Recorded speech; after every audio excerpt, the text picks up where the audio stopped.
Point blank range లా వాడిని నిలబెట్టేసిన sir. 5 సెకండ్ల బేడిలేసి వాడిని మీ ముందు నిలబెట్టిస్తుంటి. బద్మాష్ యాడికెళ్ళొచ్చిడ్డా మొండి నానిగాడు బాంబేసిండు. వాడు దొరికినట్టే దొరికి తప్పించుకుంటూ ప్రతిసారి మనల్ని ఫూల్స్ చేస్తున్నాడు. సార్ సార్ సిద్ధార్థ లైన్ లో ఉన్నాడు సార్. ఏయ్, నా వరలక్ష్మిని ఏం చేసావు? ఇంకా ఏం చేయలేదు. అసలు ఏం చేయాలనుకుంటున్నావు? కూర వండుకొని తినేద్దాం అనుకుంటున్నాను. ఏంటి ఆ పిచ్చి ప్రశ్న? వరలక్ష్మిని ఏం చేద్దాం అనుకునేది నువ్వు తీర్చే నా డిమాండ్లు పట్టి ఉంటుంది. ఏంటా డిమాండ్స్? వరలక్ష్మి అంటే నీకు ఇష్టమా? ఇష్టమా? ప్రాణం రా. అయితే మీ ఇద్దరు తిరిగి పీటల మీద కూర్చోవాలంటే నేను చెప్పిన పనులు చేయాలి. చెప్పు, ఎవరిని వేసేయమంటావు? ఏ మినిస్టర్ వేసేయమంటావు? ఏ పోలీస్ ఆఫీసర్ వేసేయమంటావు? లేకపోతే సీఎంని వేసేయమంటావా? కేసేయడాలు మనకో లెక్క కాదు. దొమ్మీలు అల్లర్లు ఎలాంటివైనా చిటికలో చేసేస్తా. నాంపల్లి స్టేషన్ ని పేల్చేయమంటావా? లేదా బేగంపేట ఎయిర్పోర్ట్ ని కూర్చేయమంటావా? చెప్పు, నా వరాన్ని పెళ్ళాడటం కోసం ఎంత అగ్గైనా పుట్టిస్తా. అవన్నీ నువ్వు ఎప్పుడు చేసావు కదా పప్పు. కొత్తగా ఏమైనా ట్రై చేద్దాం. సరే, ఏం చేయమంటావో చెప్పు. రాజకీయాలంటే ప్రజలకు సేవ చేయటం. నా డిమాండ్ కూడా అదే. ఏ ప్రజలకు నువ్వు వాగ్దానం చేసి నెగ్గావు, ఎవరికి అందాల్సిన సహాయం వాళ్ళకి అందకుండా నువ్వు మింగావు, వెంటనే వాళ్ళ దగ్గరికి వెళ్ళి ఆదుకోవాలి. లేకపోతే నీ పదవ కన్నా ప్రాణం కన్నా ఎక్కువైన వరలక్ష్మిని. ముందు నేను చెప్పేది విను. నువ్వు 10 కోట్లు అడుగు, 10 కోట్లు ఇస్తాను. 10 కాంట్రాక్ట్లు అడుగు, ఇప్పిస్తాను. శంషాబాద్ దగ్గర 50 ఎకరాలు అడుగు, అది ఇప్పిస్తాను. లేదా గచ్చిబౌలి దగ్గర ఐటీ పార్క్ పెట్టుకుంటాను అను, ఓ 500 ఎకరాలు ఇప్పిస్తాను. మీ స్టూడెంట్స్ రాజకీయాల్లోకి రావాలంటున్నావు కదా, ఓ 50 సీట్లు ఇప్పిస్తాను. సరేనా? కానీ ఇదెక్కడ డిమాండ్స్ అయ్యా? ప్రజలకు సేవ చేయాలంటావు, వాళ్ళకి ఇచ్చిన వాగ్దానాలు నెరవేర్చాలంటావు. అవి నా వల్ల కాదు. పప్పు, నా డిమాండ్లు వెంటనే తీర్చకపోయావో ఈసారి ఫోన్ చేయి. నా పని నేను చూసుకుంటాను. సరే, ఒక్కసారి నా వరతో మాట్లాడించు.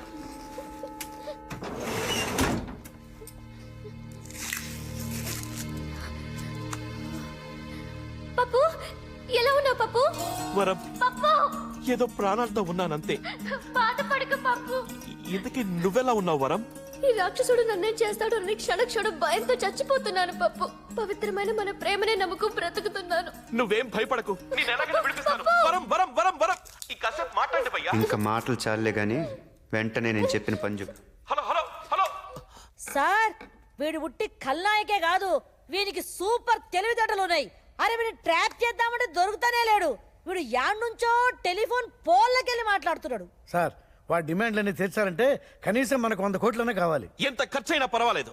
సార్, రాష్ట్రం అసలే లోటు బడ్జెట్లో ఉంది. ఆ కోరికలన్నీ తీర్చాలంటే మీరు తిన్నదంతా కక్కాలి. కక్కుతాను. నా వరం కోసం మింగిందంతా కక్కుతాను.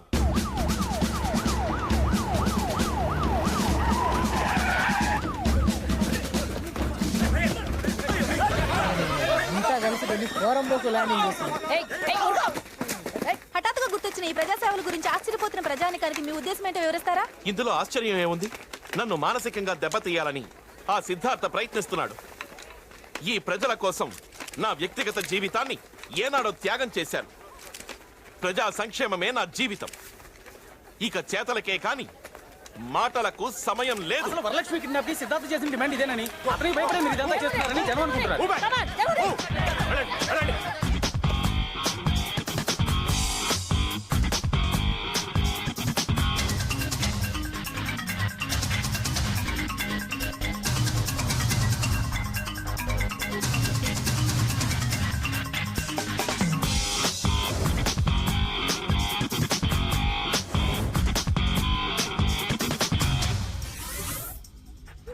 రే, పప్పు గారు షాజహాన్ మించిపోయాడు. ఆయనేమో తాజ్మహల్ కట్టాడు, ఈడేమో నీకోసం 100 ఇళ్ళు కడుతున్నాడు. బో,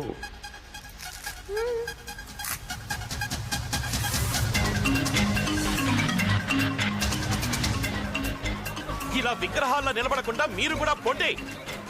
తలా వచ్చాయి వెయ్యండ్రా, కూలి ఖర్చులన్నా మిగులుతాయి.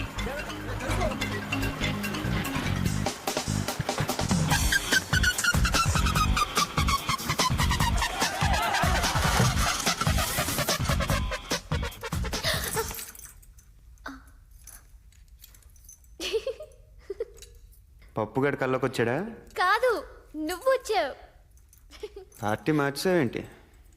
కల్లో నువ్వు మా పవిత్రమైన ప్రేమని అర్థం చేసుకుని ప్రేమికుల్ని విడదీయడం తప్పని తెలుసుకుని మా ఇద్దరికి దగ్గరుండి మరీ పెళ్లి జరిపించావంట. అక్షింతలు వేసావంట. అంత మంచి చేసిన నీకు బంతిలో పక్కన కూర్చుని నేనే అన్నం తినిపించానంట. ఇందులో ఒకటి బాగుంది నాకు. మా పెళ్లి జరిపించడమా? నాకు అన్నం తినిపించడం. అవును, బాగానే ఉంటది. కొంచెం ఈ బేడీలు తీస్తావా? పనుంది. ఏ? అబ్బా, అన్నీ చెప్పాలా నీకు?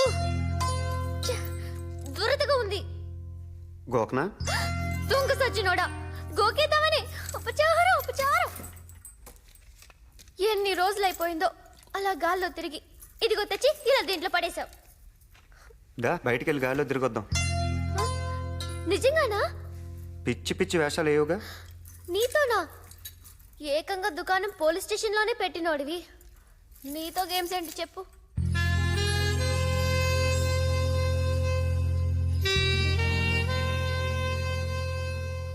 ఏంటది? మందా? అన్నీ ఇలాంటి అలవాట్లేనా నీకు? అన్నీ మంచి పనులు చేస్తే బోర్ కొడుతుంది. ఈ మాట ఎక్కడో విన్నానే. అవును, నీకు పెళ్ళయిందా?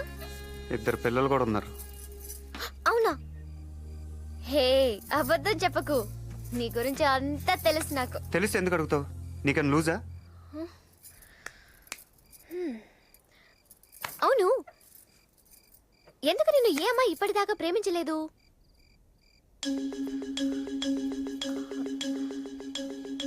అంతా ఓకే కదా? ఏజ్ బార్ అయిపోద్దని. పప్పుగాడు ఏజ్ ఏంటి? అది చెప్పకూడదు. అంతేజా? ఏపా, ఎర్రగా బుర్రగా బానే ఉంటావు, పప్పు అంత కాదు. అయినా ఇప్పటమ్మాయిలు ఊరికి పడిపోరు. నువ్వు కొంచెం మారాలి. ఏం మారాలి? ఇదే ఇదే ఈ కోపమే కొంచెం తగ్గించుకోవాలి. అమ్మాయిలంటే కనికరం చూపించాలి. ఈ కిడ్నాప్లు ఫైటింగ్లు మానుకుని ప్రేమించడం నేర్చుకోవాలి. ఫర్ సపోజ్ నాలాంటి అందమైన అమ్మాయిల్ని అమాంత ఎత్తుకొచ్చేయకూడదు. ముందుగా వాళ్ళ మనసుల్ని దోచేయాలి. ఆ తర్వాత చూడు, అమ్మాయిలే నీతో లేచొచ్చేస్తారు. మనసుల్ని దోచేయాలి? అదెలా? ఇప్పుడు నచ్చావు నాకు. మనసంటే నీలా అదో జడ పదార్థం కాదు, పాదరసంలా సున్నితంగా కరిగిపోయేది. అలా అని దాన్ని మీ మగాళ్ళంత తేలిగా కరిగించలేరు. దానికి చాలా చాలా ఇది కావాలి. ఇదంటే? అదే అది నోటితో చెప్పేది కాదు, చెప్పలేం కూడా. ఒకటి మాత్రం చెప్పగలం, అది ఎప్పుడు ఎలా ఎందుకు పుడుతుందో మాత్రం చెప్పలేం. బాగా కన్ఫ్యూజన్గా ఉంది, కొంచెం క్లియర్గా చెప్పు. అదే కదా చెప్పలేమంటోంది. పేకల దాకే అనుకున్నాను, మొత్తం మునిగిపోయావు. ప్రేమ, దోమ, వంకాయ ఏమీ లేవు. కొంచెం బయటకు వచ్చి చూడు, లోకం ఏంటో తెలుస్తుంది. చాలానే తెలిసిందిలే.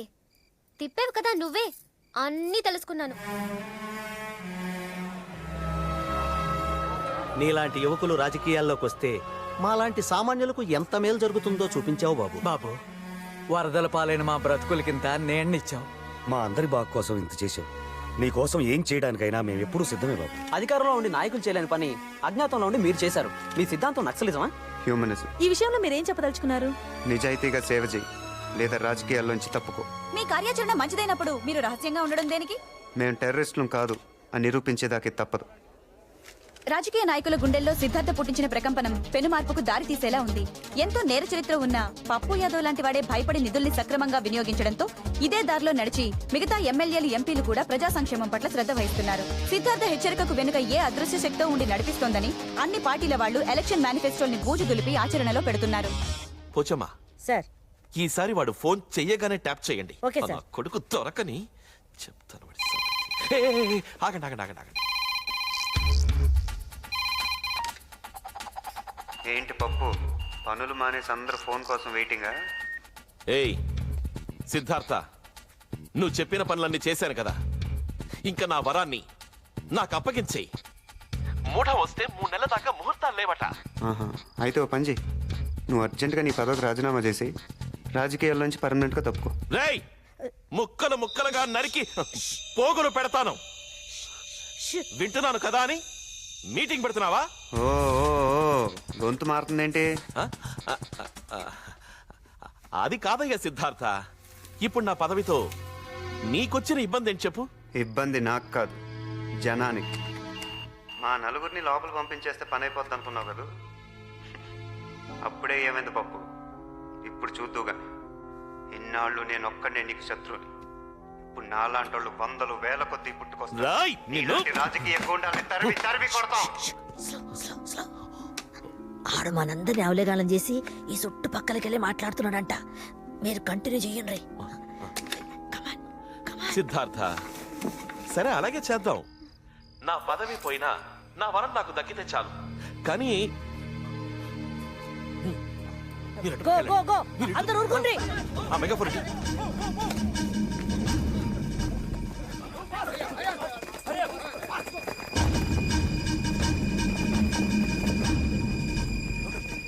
రేయ్ సిద్ధార్థ, లొంగిపో.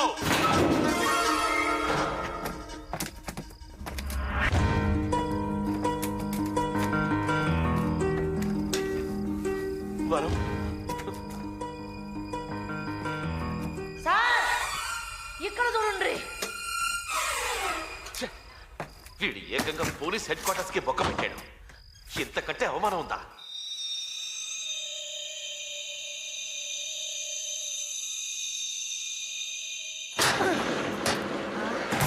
సహా తనకు తానుగా కోర్టులో లొంగిపోకుంటే, బాంబు బ్లాస్ట్ కేసులో, జైలు నుంచి తప్పించుకున్న కేసులో, వరలక్ష్మిని కిడ్నాప్ చేసిన కేసులో అతన్ని మోస్ట్ వాంటెడ్ క్రిమినల్ గా భావించి అతని మీద షూటెడ్ సైట్ ఆర్డర్స్ జారీ చేస్తామని హైకోర్టు ఇవాళ హెచ్చరించింది.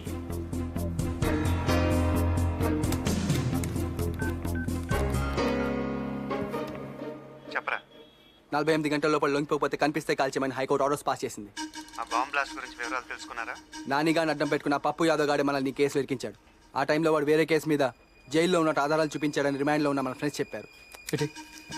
రే, ఆ మొండి నానిగాడు నేను చంపడానికే బయటకు వచ్చానంట్రా. నువ్వు జాగ్రత్త.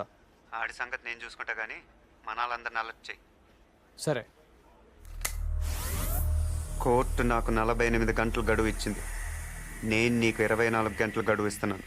మర్యాదగా నువ్వు చేసిన నేరం కోర్టులో ఒప్పుకోవాలి. నేరమా? నేను చేశానా? ఛా, నువ్వు చేసిన నేరాలు ఏదో పెద్ద లెక్క కాదనుకో. టెర్రరిస్టులుగా మా మీద మోపిన నేరాన్ని నువ్వు మర్యాదగా కోర్టులో ఒప్పుకోవాలి.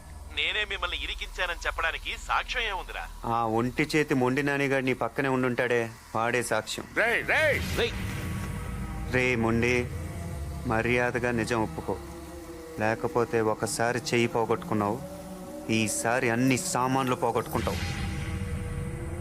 రే పప్పు, వరలక్ష్మి ఒట్టిగా నా దగ్గరకు వచ్చింది, కానీ నీ దగ్గరకు మాత్రం ఒట్టిగా రాదు.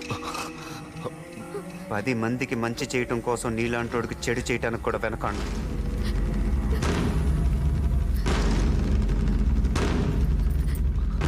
బాబా, హలో.